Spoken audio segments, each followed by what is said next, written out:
Good afternoon, everybody. Thank you so much for coming to my presentation. I'm very excited and very honored to have the opportunity to speak with you about effective teaching. My name is Sergio Salinas Monroy. I'm an associate professor in the School of Computing. This is my 7th year teaching mostly networking and cybersecurity courses. And today I want to share with you some of the experiences that I've seen through the pandemic and how I think these experiences have actually improved my teaching. So the title of my presentation is How the Pandemic Improved My Courses, Reflections on Effective Teaching for the Post-Pandemic Classroom. So before I get into what I want to share about my courses, let me just give you an idea of how I got to this topic, how I chose to present on this topic, and a little bit on my background. So before the pandemic, I was feeling very good about my courses. I had been teaching for about 5 years at that point, and I had gone through all of the advice that I can gathered. I've come to the Academy of Effective Teaching presentations. I've watched the videos. I've talked to my colleagues and implemented all of their wise advice in my courses. I've also taken a close look at my course evaluations and, worked hard at improving all of that. So I was feeling very good.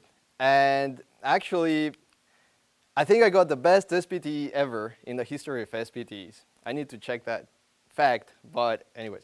I was very surprised, very excited to see that finally I got a great evaluation.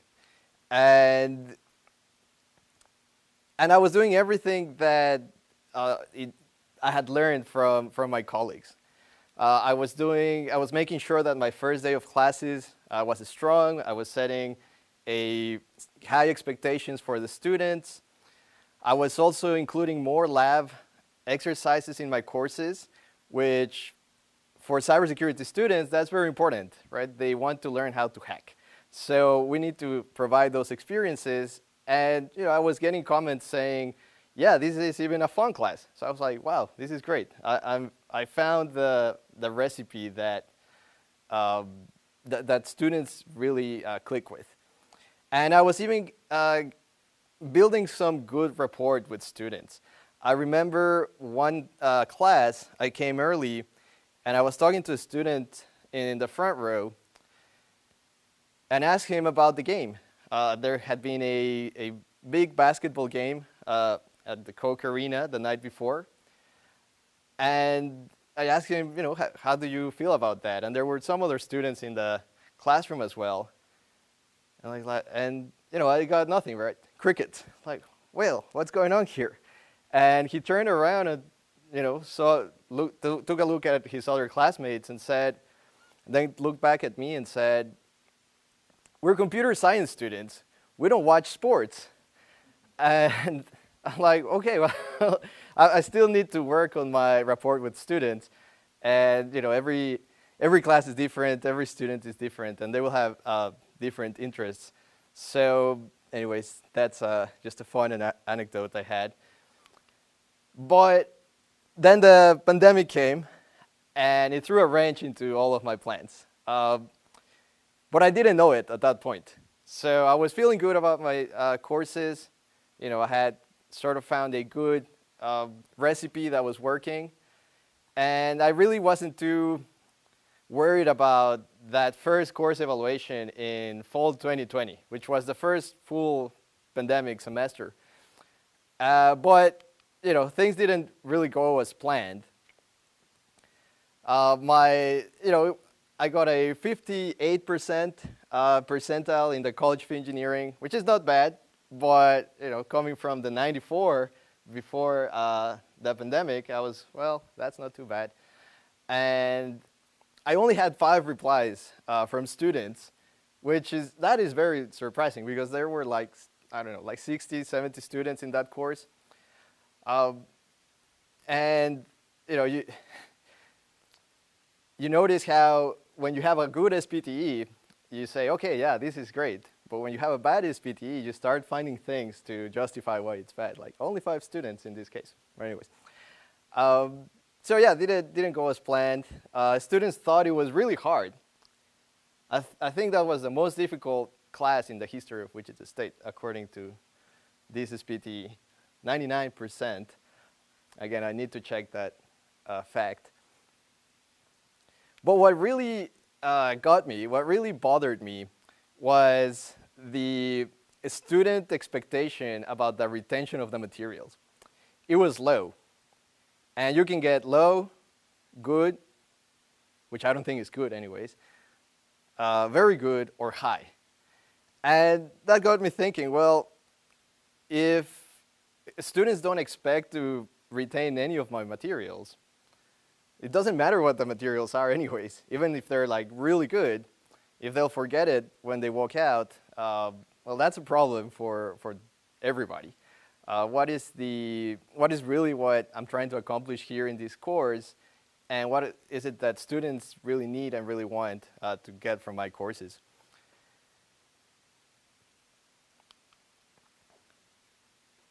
But I was still, processing this course review, and I was asking, well, I did everything the same way before the pandemic started. So what went wrong? And I realized, well, I did exactly the same things I was doing before the pandemic. That was the problem. And so I wasn't feeling so great during the fall of 2020. I had gone from fall 2019 feeling great to fall 2020 not so great. That's a still frame from one of my videos that I recorded. Low light, low resolution. But the future is bright. The future is looking bright because there were things that happened during the pandemic that I think were very positive. And the first one is that the pandemic forced the students to reevaluate what is most important for them. And it also forced me to reevaluate what exactly I wanted them to take from my course. And now that we are a few semesters out from fall 2020, we can say with more certainty that the pandemic has made a few permanent and profound changes into what effective teaching means, at least for my courses. And that is what I want to share with you today. The changes that I've made to my courses and the reasoning behind that, and what has been the result so far from those changes. So my objective for this presentation is for it to serve as a complementary resource to all of the great Academy of Effective Teaching resources that are out there. And before preparing these presentations, I took a look at those.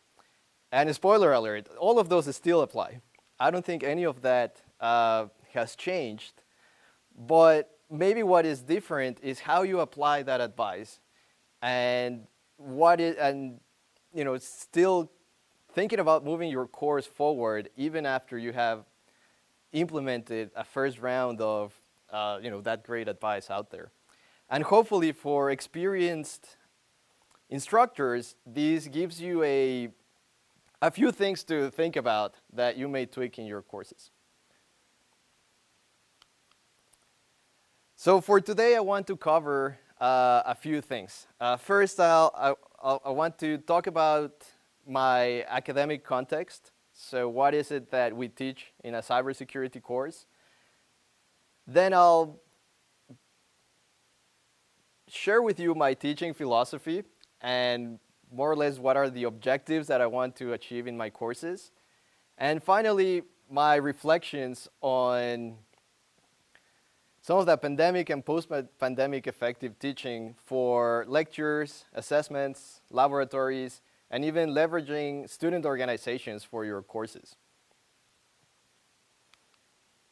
All right, so let's get started with the what is it that we teach in a cybersecurity course? The very first thing that students should be familiar with in a cybersecurity course is the security mindset. But this is a very tricky concept. The students that I have in my class, they are all either engineers or computer scientists. And when you choose to become an engineer or a computer scientist, your objective is usually to design applications, systems, devices that will help other people. That is usually why people get into these fields. But in cybersecurity, we need to look at those systems from the point of view of a criminal, right? Or someone who's trying to not help people. And that is very tricky because students will have to relearn how they approach a system. And I think my job as someone who's teaching cybersecurity is to reassure those students that even though we are taking the perspective of the enemy or a criminal, we are doing this to improve the system and eventually help someone by improving that system. If we can catch those vulnerabilities before the bad guys can exploit them, then the system becomes better and you are helping people. So to give you a couple of examples of how this applies to a few real-world scenarios, think about when you pick up your lunch from a fast food place. Let's say you order online and the app says, okay, you can pick it up in 10 minutes.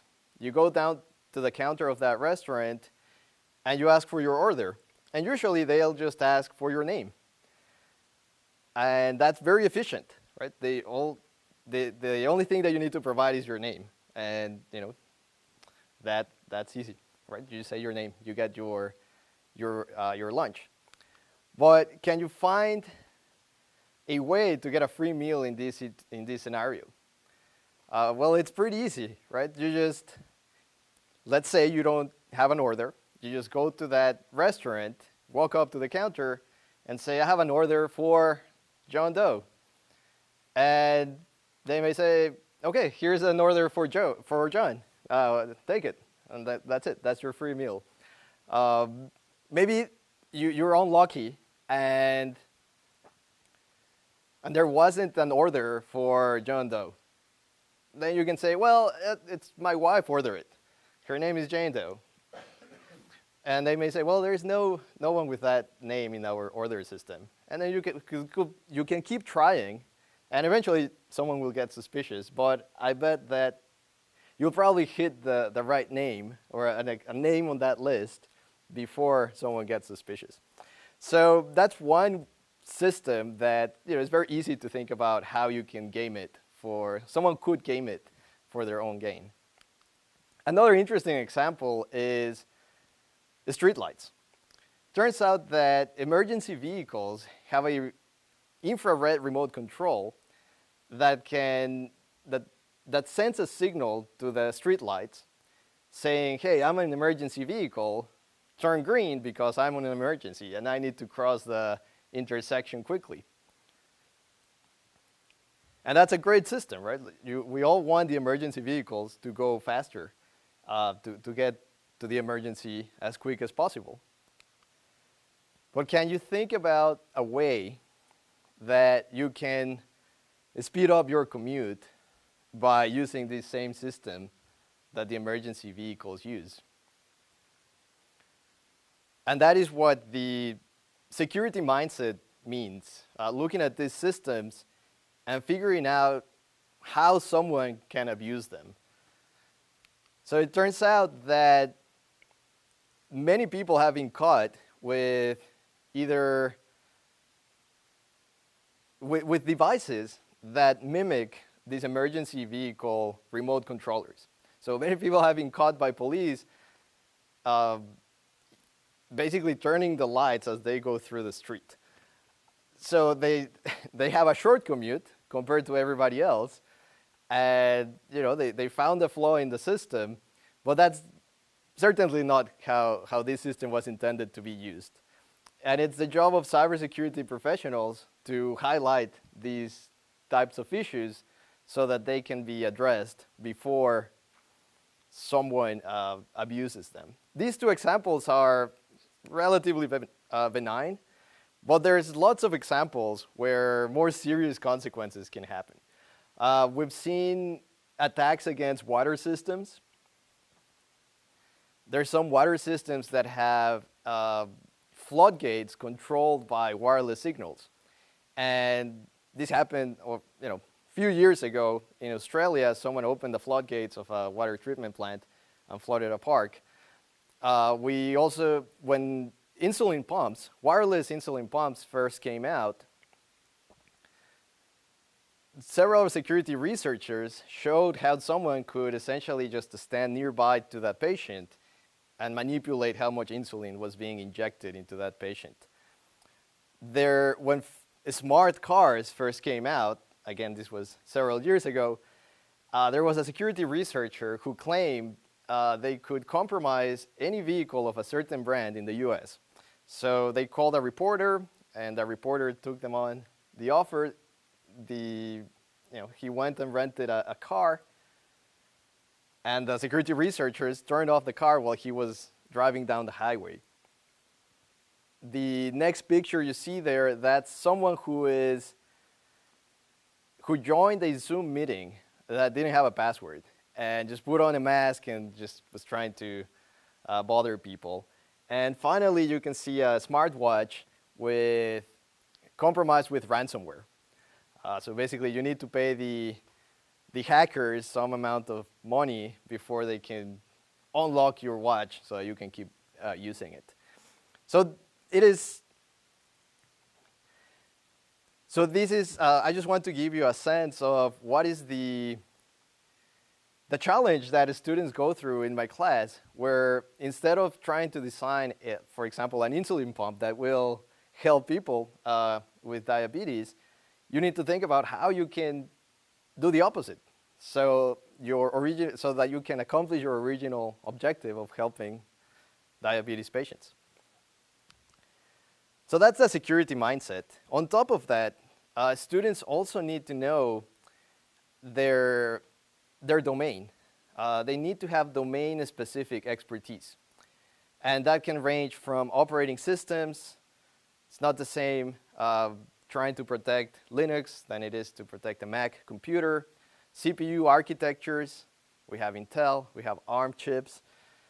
Computer networks is its own little world of how you can, or I would say very huge world, of all kinds of attacks that you can accomplish there. Databases, same thing.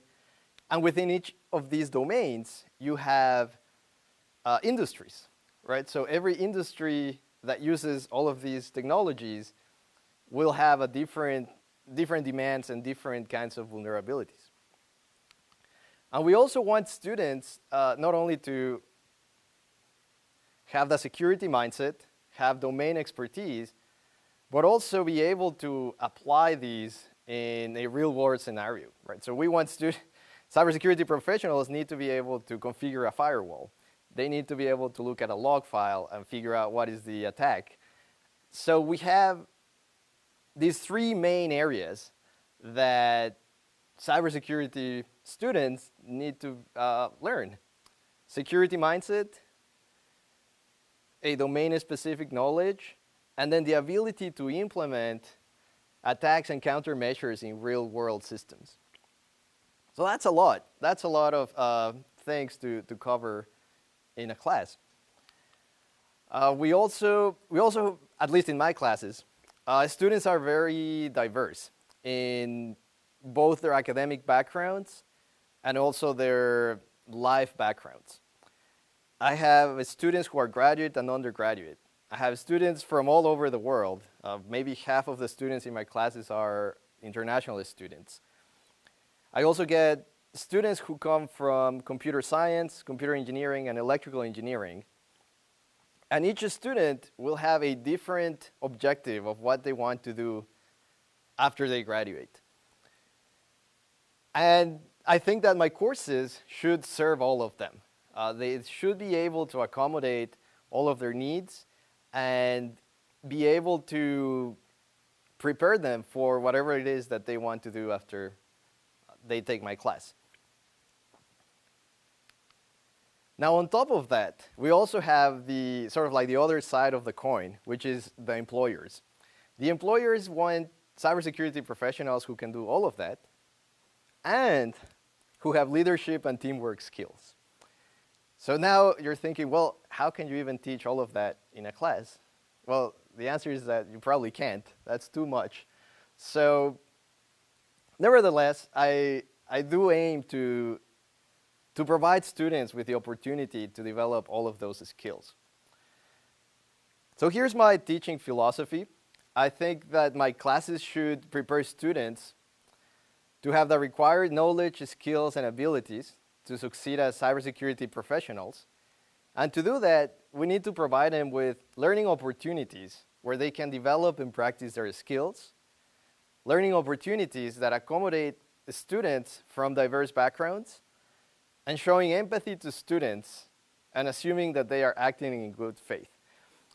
So one of the common themes, if you go back and watch the AET videos or read some of the handbooks, is empathy. And I think that's very important because I'd rather have one or two students who may take advantage of some flexibility that you show in class and make sure that the majority of the students who may be facing genuine problems are not discouraged and we can actually support them in their academic journey. So that is my academic context. This is my philosophy that I try to stick to.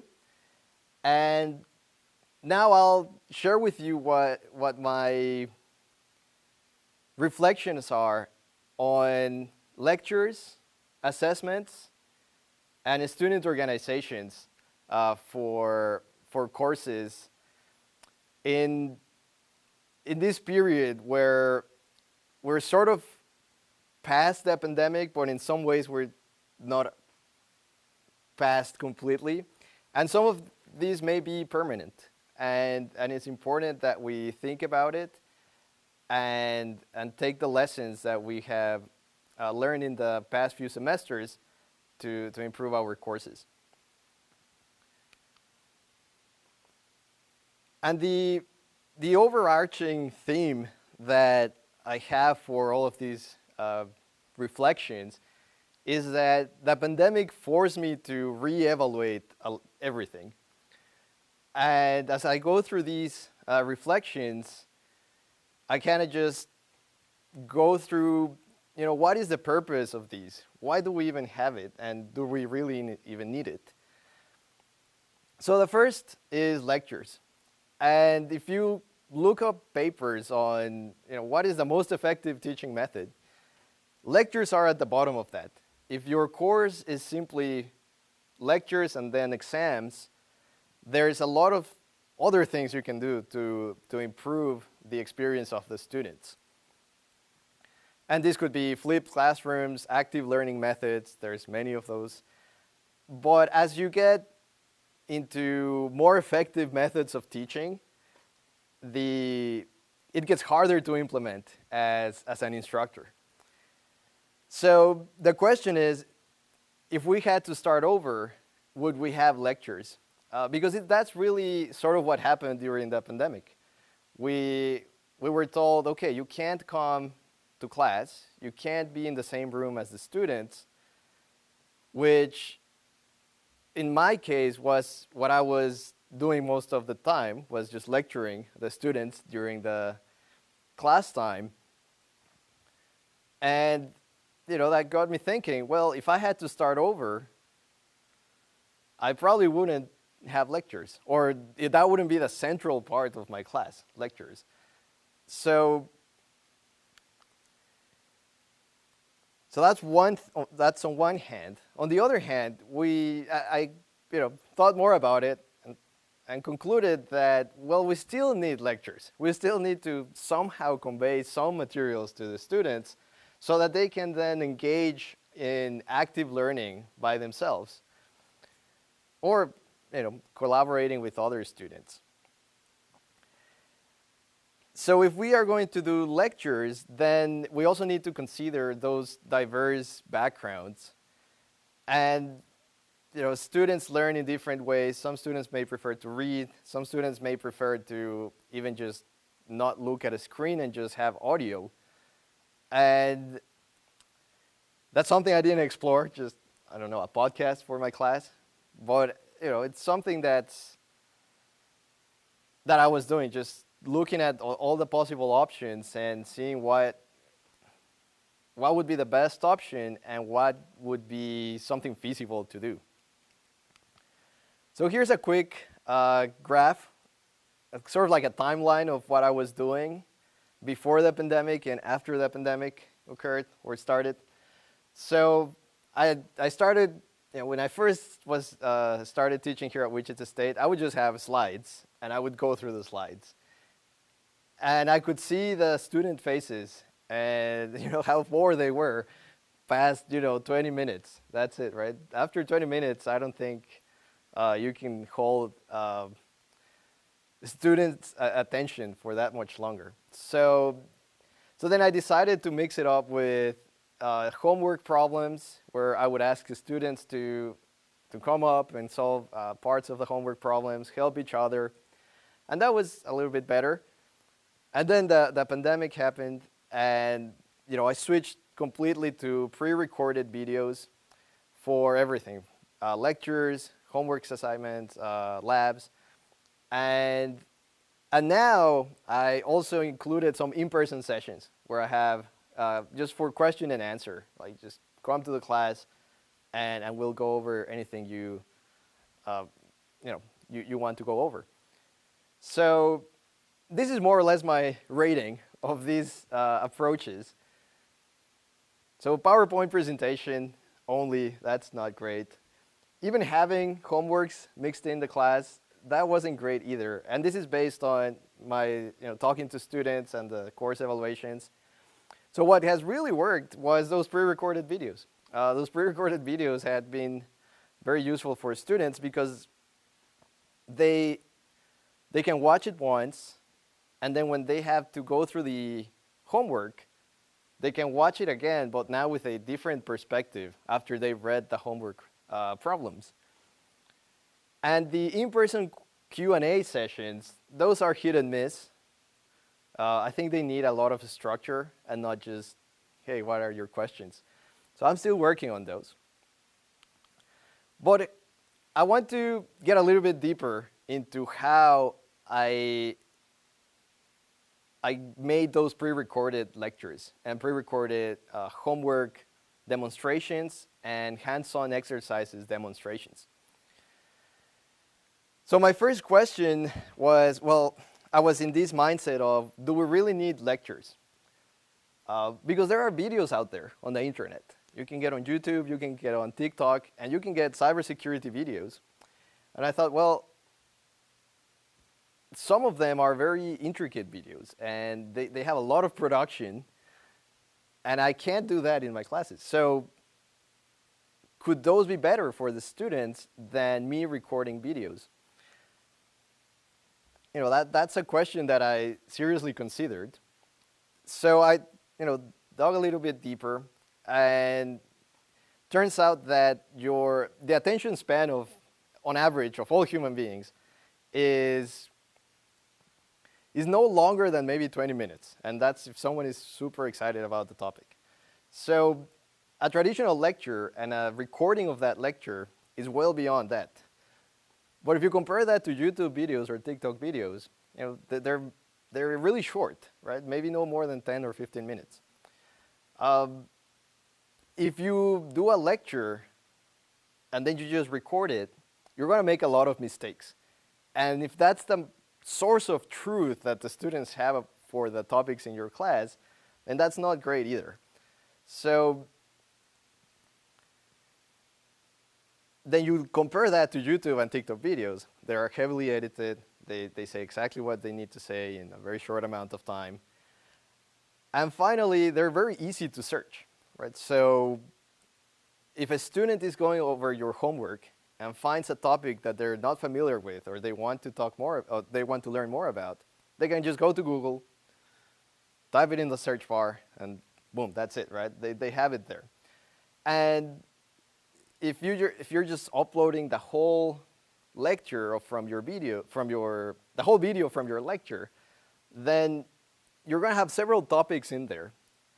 And if the title of that video is Lecture 2, then it's going to be very hard for the students to figure out where exactly to look for the topic that they want to find. And there's one more thing that, I heard this fairly recently. I didn't know that back in fall of 2020.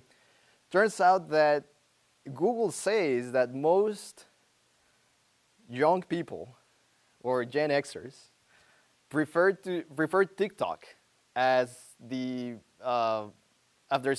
search engine for specific topics, skincare, vacation, and restaurants.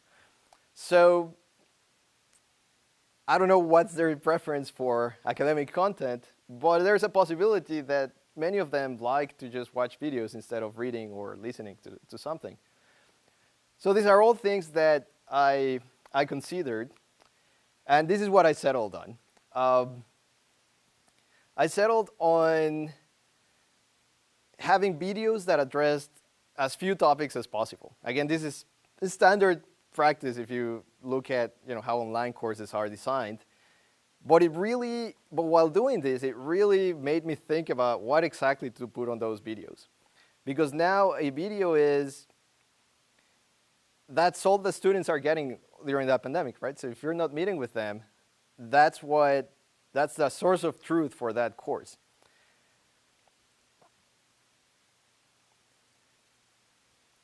It also gives me a chance to put things in there that anticipate what the students' questions are going to be. So I had the benefit of teaching this course for the second or third time at that point, and I already knew what questions would come up for each topic. And it also forced me to come up with good diagrams that would help the students understand the topics.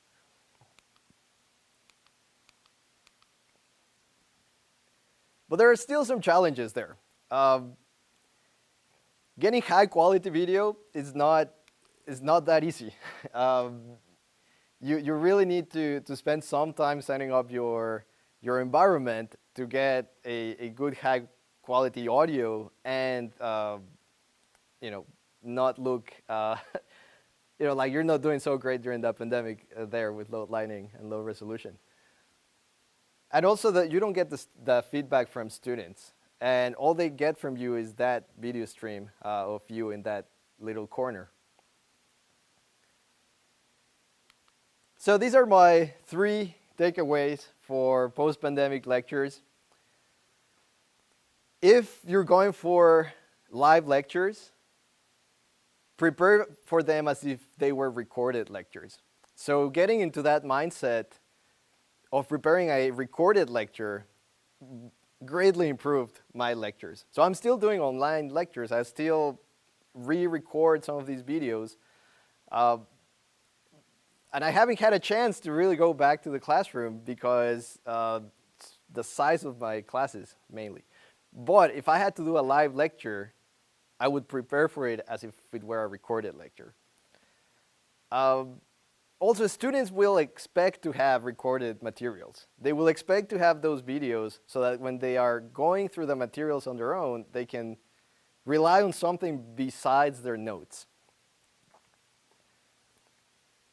And also, take advantage of those videos that are already out there. I've found many videos that get to the same answers in my homework questions, for example, but with a different strategy. Or there may be some analogies that we use to explain certain topics, and YouTube videos may explain it with a different analogy. So that's all. You don't have to compete with those videos, right? You can incorporate it into your classes and make them better. So those are my reflections on lectures. And that's the sort of like the first part, right? That's the passive learning. And now you need to help your students engage into some active learning. And I think one way to get into active learning is assessments, both for giving students the opportunity to test their knowledge and also to just find out, finally you need to give some grades. And I'm focusing here exclusively on online assessments because since this whole pandemic challenge started, I have not used a paper assessment.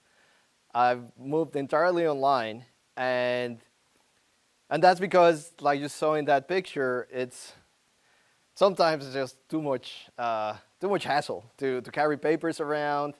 Maybe at the end of the exam, you need to tell students, okay, time is over, I need your paper now. So I've moved to online assessments, and I haven't looked back. And I think they're great because they provide students with immediate feedback. So if you're using these as an active learning strategy and not necessarily to give them a grade, this is great because they can give it a shot, right? Attempt some question, and then they can see what they got wrong and then do it again. And I've decided to basically, some of these assessments are graded submitted or not submitted. And they can try it several times, that's fine. And I think that helps them not only to engage in active learning, but also get some confidence for when the exam comes around. And you get some nice graphics. You can see how many students answered correctly your questions, and so on.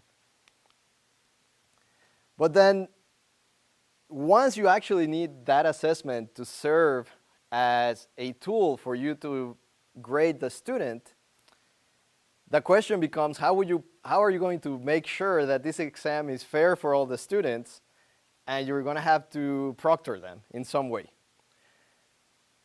So there's roughly 4 ways you can proctor your students. You can ask them to self-proctor. You can ask them to use a proctoring software. You can ask them to come in person. Or you can say no proctoring at all, right? Just answer the exam wherever you want. And I think this is actually a very good example of how to apply the security mindset. Only that you should apply it with empathy when we're talking about the students. So self-proctoring. In this case, I'm thinking about an exam where you ask students to not look at the internet, right? So don't look at your book, and maybe they're doing this at their home, they're doing this remotely, so there's nobody there to watch them. So I think that's, in my experience, I would say maybe half the students would follow those rules, for sure, right? But it's just too much of an incentive that it's hard to ensure that your exam is fair, right? So how do you really know if someone accesses or not the internet? So I didn't use that one. Then the next one is the proctoring software. So if you don't know what the proctoring software does, essentially it gives the students a browser window from which they cannot come out until they're done with the exam. And that prevents them from switching over to just a regular browser where they can just search the internet. You can get more complicated and ask the proctoring software to monitor the webcam on the student's computer. You can even ask the student to show you the room in which they're taking the exam and make sure there's nobody out there helping them or they don't have any additional materials. But again, if you apply the security mindset to proctoring software, there's many ways to beat it, and some of them are very easy. There's a recent paper that I found that asks the students to, in a controlled environment for a test dummy exam, to cheat with the proctoring software. And they had a huge list of different techniques that they used to beat the software. The easiest one is paper notes, right? So you can just have paper notes in front of you. Even if you have a webcam, right, the students were still successful beating the software. They can have an additional device. They can just have their phone with them. And the more complicated ones involved lowering the volume of the microphone, then running a Discord call. Discord is a sort of Zoom, Skype, in the system tray, and continue to talk to people while doing the exam. And even used a Bluetooth mouse that can switch between applications. So out of the browser, in this case I think it was Proctorio, and back to the exam. And another recent development is that recently a judge ruled that scanning the student's room for a remote exam was not legal. So there's many things going on with proctoring software, and that's also something that I don't use. I tried it once, and it just didn't. It wasn't worth the hassle, just because all of these easy ways to cheat it. Then we have in-person proctoring. This is probably the easiest one for the instructor, right? And the more accurate one. You can, basically look at the students, and you can look at the students' screens if they're doing an online assessment in person, and make sure they're not accessing unauthorized materials. But again, applying the security mindset, again, this is probably harder than the previous two, but you can still have handwritten notes, right? Someone can write something on their hand. You can still have a mobile device. You can have a smartwatch, right? Maybe someone is pretending to look at the time, but they're scrolling through their notes. And the same thing with the smart glasses. You can get glasses that will project text on them.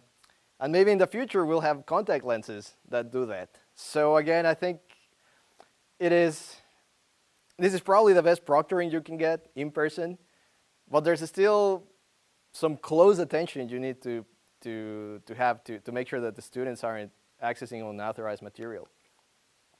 So finally, no proctoring, right? In this case, well, you may end up having students just gathering together and answering the exam as a group exercise, which is not great either. So how did I choose my proctoring style? So basically, I determined you can always cheat the proctoring. There's always something students could do. So the best we can do is just minimize the opportunity for cheating.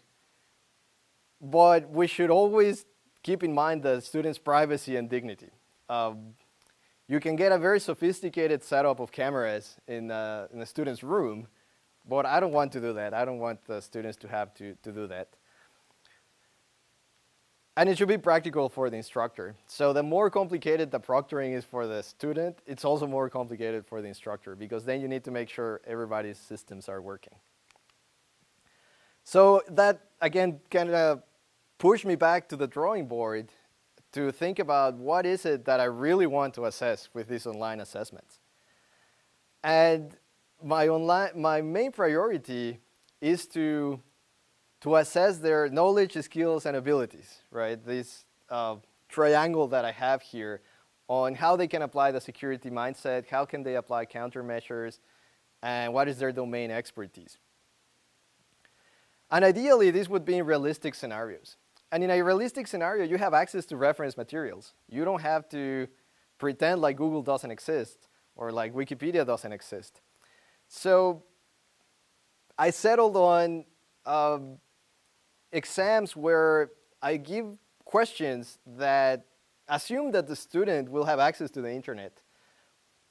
But at the end of the day, that's not going to be very useful for them, because the questions are questions about applying the security mindset, essentially, and assume that the student has some domain-specific knowledge.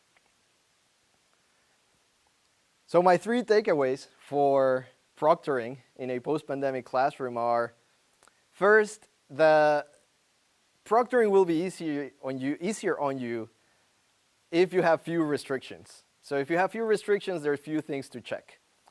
Assessments should measure the student's ability to solve realistic problems. I don't want to test their memory. And finally, what I actually do in the classroom this semester is combining in-person proctoring with online assessments. And that gets you the best of both worlds. You can look at the students' screens, and they're just answering the exam, right? And I ask them to not do not open any social media, to not open their emails, because, again, I don't want to look at any of that. I just want to make sure that they are either searching online for topics related to the exam or answering the exam.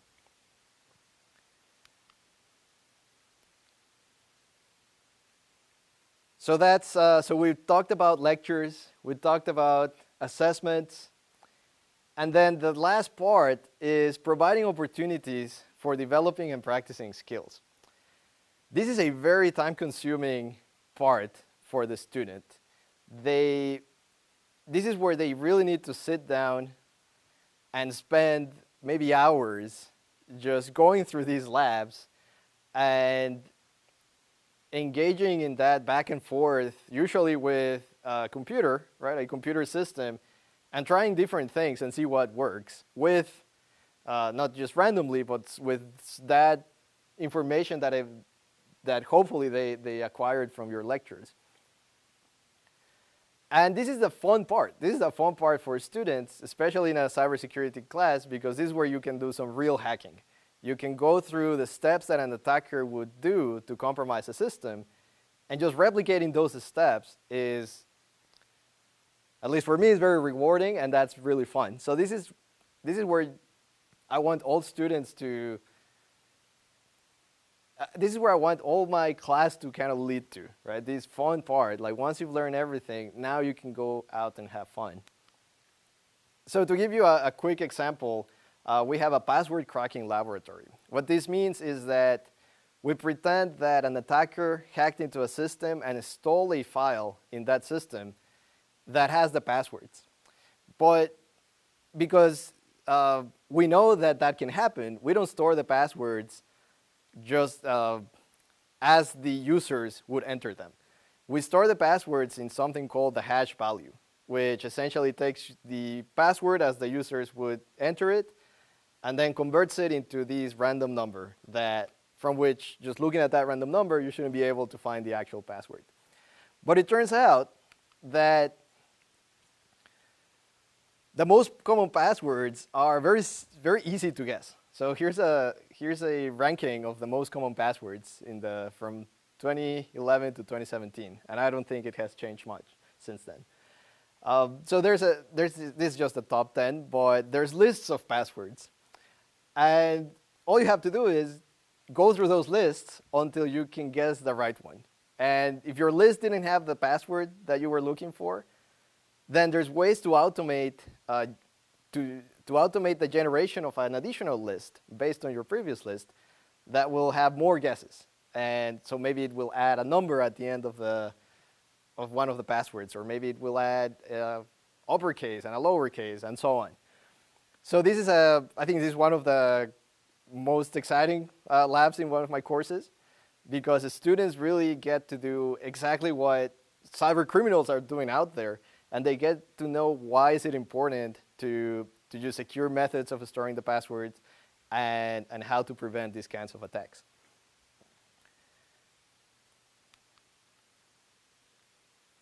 So before the pandemic, I didn't really have a place in my course that allowed students to spend, I say unconstrained time, it's not infinitely unconstrained, but a long amount of time in the course where they didn't have to worry about an exam, or they didn't have to worry about a homework, and they could really just focus on one of these laboratories. The challenges with doing that is that you need to provide a robust IT infrastructure, or either yourself or someone else needs to provide that robust IT infrastructure to prevent the students from just getting bogged down in configurations. Just installing the software, or my computer is not working, this is not working. You need to have a system where students can just jump in and get to the exciting part. And to get to the exciting part, they also need some steps, right? You do need to sort of hold their hands for a few steps until it is clear how that system is replicating the theory or fundamental concepts that you covered in class. And finally, I want to share with you how I address the challenge of providing opportunities to students for leadership and teamwork. And I do this through student organizations. So I'm the faculty advisor for WULOG, which is the Wichita State University Linux Users Group. And for the past 2 or 3 years, they have participated in the National Cyber League. The National Cyber League is a cybersecurity competition. It's open to high school and college students in the US. And they have placed in the top 20. We had a student who won the competition a few semesters ago. And the way that I incorporate this opportunity in my class is by giving them the option of completing the final project with WULOG. So they don't have to come to my class to complete the final project. If they join the student organization and go through all the practice sessions and then participate in the competition, that is their final project. So they get both skills in that setting because they can talk to other students, they can help other students, they can receive help themselves, and ideally they will then stay in that student organization and become officers and get that leadership and teamwork experience that when they graduate they can go to an interview and talk about.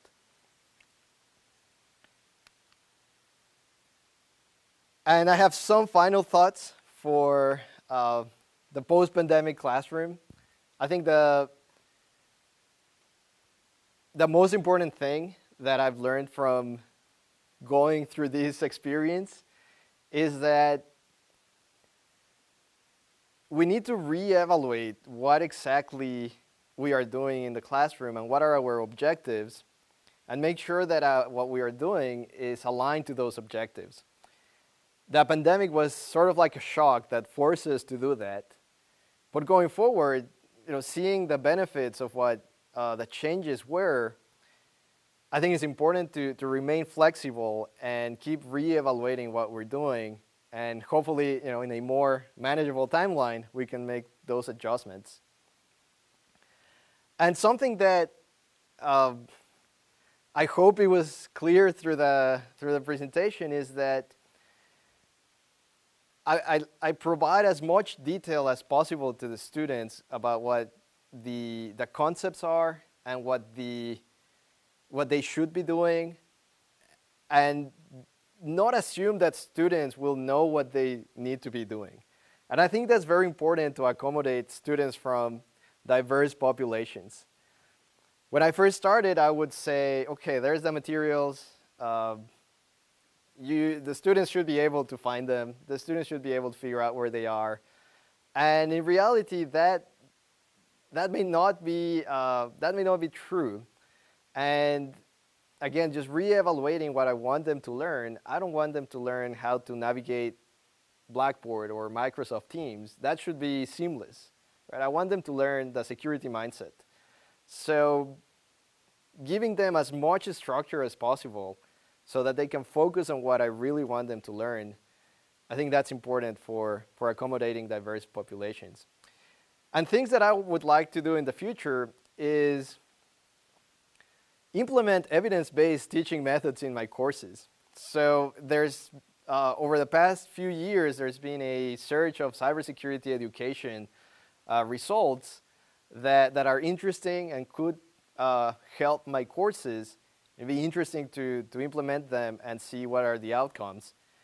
And hopefully we can measure those outcomes and then share that with other instructors here at Wichita State and other universities and help them improve their courses as well. So that's all I have for you today. And if you have any questions, I'll be happy to answer them. Thank you.